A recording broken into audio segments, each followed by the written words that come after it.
Hello বন্ধুরা, আপনাদের সবাইকে ওয়েলকাম করছি অনুরাগের ছোঁয়া ধারাবাহিকের আরও একটি নতুন পর্বে। আজকের পর্বের শুরুতে আমরা দেখতে পাই দীপা আবারও নতুন করে সাজে সূর্যর জন্য এবং মনে মনে নিজেকে দেখে বলতে থাকে, ডক্টর বাবু আমি আবারও আপনার জন্য নতুন রূপে সাজছি। অন্যদিকে কালকে দেওয়া দীপার ফুলগুলো টেবিলে দেখে সূর্য অনেক বেশি রাগ করে এবং বলতে থাকে, ফুলগুলো যে একদম শুকিয়ে গেছে, তোমাদের কি কোনো খেয়ালই নেই? অপর দিক থেকে পালক বলতে থাকে, নিজের জীবনটাই শেষ হয়ে গেল, সব সম্পর্কও শেষ হয়ে গেল, এখন আর ফুল দিয়ে কি হবে? অন্যদিকে সোনা আসে। সোনা এসে তার বাবার হাতে ফুল দেখে প্রচন্ড ক্ষেপে যায়। সোনা সেই ফুল বাবার হাত থেকে কেড়ে নেয় এবং বলে, বাবা তুমি এই ফুল আর কোনোদিন হাতে নিবে না, ওই মহিলার দেওয়া কোনো কিছুই তুমি আর হাতে নিবে না। এই বলে ফুলটা নিচে ফেলে দেয়। সূর্য সোনার আচরণ দেখে বেশ অবাক হয় এবং সোনা সেই ফুলগুলো পায়ের নিচে পিষে ফুলগুলো নষ্ট করে ফেলে। সোনার আচরণে সূর্য সোনার উপর বেশ ক্ষেপে যায় এবং সূর্য সোনাকে বলে, আমি কি তোকে এই শিক্ষা দিয়ে বড় করেছি? তুই একজন মানুষকে অকারণে কেন অপমান করছিস? এরই মধ্যে তাড়াহুড়া করে উর্মি চলে আসে এবং উর্মি এসে সূর্যকে ওষুধ খাওয়ানোর চেষ্টা করে। উর্মি সূর্যকে বলে, দাদাই তুমি এত স্ট্রেস নিও না,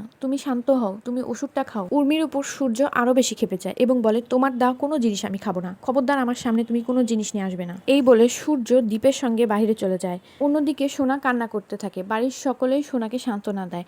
এরই মধ্যে চলে আসে কুন্তলা। কুন্তলা এসে সোনাকে নাটক করে বলে, সোনা আমি তোকে দেখতে চলে এসেছি, তুই যে কষ্টে আছিস এটা আমি বুঝতেই পেরেছিলাম, আর কাঁদিস না, এখন থেকে আমি তোর মা। অন্যদিকে সূর্য এবং দীপ দুজনেই মার্কেটটা সুন্দর করে ঘুরে ঘুরে দেখতে থাকে। মার্কেটে ঘুরতে ঘুরতে সূর্যর আবছা আবছা অনেক কিছুই মনে পড়তে থাকে। সূর্য এই কথাটা দীপকে জানায় এবং বলে, জানিস দীপ, আমার স্মৃতিতে না কেন জানি একজনের মুখ আসে, কিন্তু সেই মুখটা অনেক পরিচিত, আমি কোথায় যেন ওনাকে দেখেছি। মুখটা আমি স্পষ্ট দেখতে পাই না, খুব আবছা দেখি, কিন্তু বুঝতে পারি না যে এই মুখটা কার।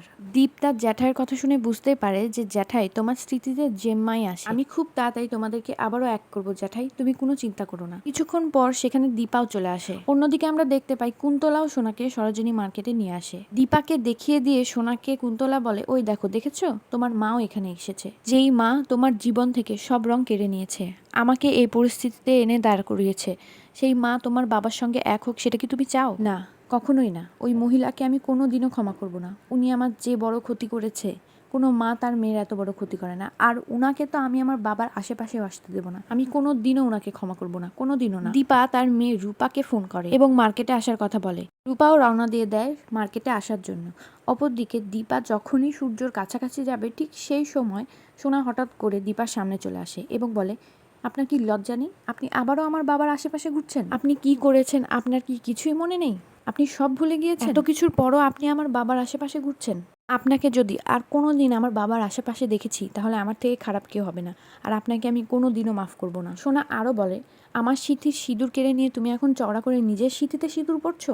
এক্ষুনি আমার বাবার আশপাশ থেকে চলে যাও। এই বলে সোনা ওখান থেকে বেরিয়ে যাওয়ার জন্য প্রস্তুতি নেয়। ঠিক সেই সময় সোনাকে নিয়ে কিছু গুন্ডা বাজে মন্তব্য করে এবং বলে, এইটুকু বয়সে কেউ এমন সাদা পোশাক পরে ঘোরে নাকি? তুমি বরং এই লাল ড্রেসটা পরো। এই বলে সোনার সঙ্গে নোংরামি করার চেষ্টা করে। ঠিক সেই সময় দীপা সোনার সামনে এসে দাঁড়ায়। দীপা প্রচন্ড ক্ষেপে গিয়ে গুন্ডাগুলোকে আচ্ছা মতো ধোলাই করে। তারপরেও গুন্ডাগুলো থেমে থাকেনি। তারা দীপা এবং সোনাকে ওই পোশাকটি পরানোর জন্য সামনের দিকে এগোতে থাকে। দীপা চিল্লাচিল্লি করতে থাকে এবং সবার কাছে সাহায্য চায়, কিন্তু কেউ সাহায্য করতে আসে না। এক পর্যায়ে দীপাকে গুন্ডাগুলো মাটিতে ধাক্কা দিয়ে ফেলে দেয়। ঠিক সেই সময় সূর্য চলে আসে। সূর্য দীপাকে ধরে এবং সূর্য প্রচন্ড ক্ষেপে যায়। গুন্ডাগুলোকে সূর্য আচ্ছা মতো ধোলাই করে এবং বুঝিয়ে দেয়, তার পরিবারের দিকে যদি কেউ হাত বাড়ায় তাহলে তার হাত সূর্য ভেঙে ফেলবে। অন্যদিকে এই সব কিছু দেখে কুন্তলা উর্মিকে ফোন দিয়ে বলে, উর্মি এদিকে সবটা শেষ হয়ে যাচ্ছে আর তুমি বাড়িতে বসে আছো, শিগগির এখানে চলে আসো। এদিকে রূপাও চলে আসে। রূপাও সব ঘটনাটা দেখে। আমি আমার পরিবারের জন্য সব করতে রাজি আছি, আমি আমার পরিবারে একটা আঁচও আসতে দেব না। অন্যদিকে রূপা দূরে দাঁড়িয়ে থেকে কান্না করে এবং ভাবে, বাবার সবটা মনে আছে, বাবার শোনার কথাও মনে আছে, মায়ের কথাও মনে আছে, শুধু আমার কথাই মনে নেই। এর আগেও আমার জন্য বাবা মার মধ্যে অনেক দূরত্ব সৃষ্টি হয়ে গেছে। বাবা আমার পরিচয় পর্যন্ত কাউকে দিতে চায় না, শুধু আমি তাদের মেয়ের পরিচয় পাওয়ার জন্য কষ্ট পেতে থাকি। আমি বাবা মার থেকে অনেক দূরে চলে যাব। রূপার প্রচন্ড অভিমান হয় তার বাবার ওপর। অন্যদিকে সোনা গুন্ডাগুলো যে তাকে দেখে বাজে মন্তব্য করে, এটার জন্যও তার মাকেই দায়ী করতে থাকে। তো বন্ধুরা, এই ছিল অনুরাগের ছোঁয়া ধারাবাহিকের আজকের পর্বের সম্পূর্ণ ঘটনা। পরবর্তী এপিসোডটি পেতে আমাদের সাথে থাকো। ধন্যবাদ।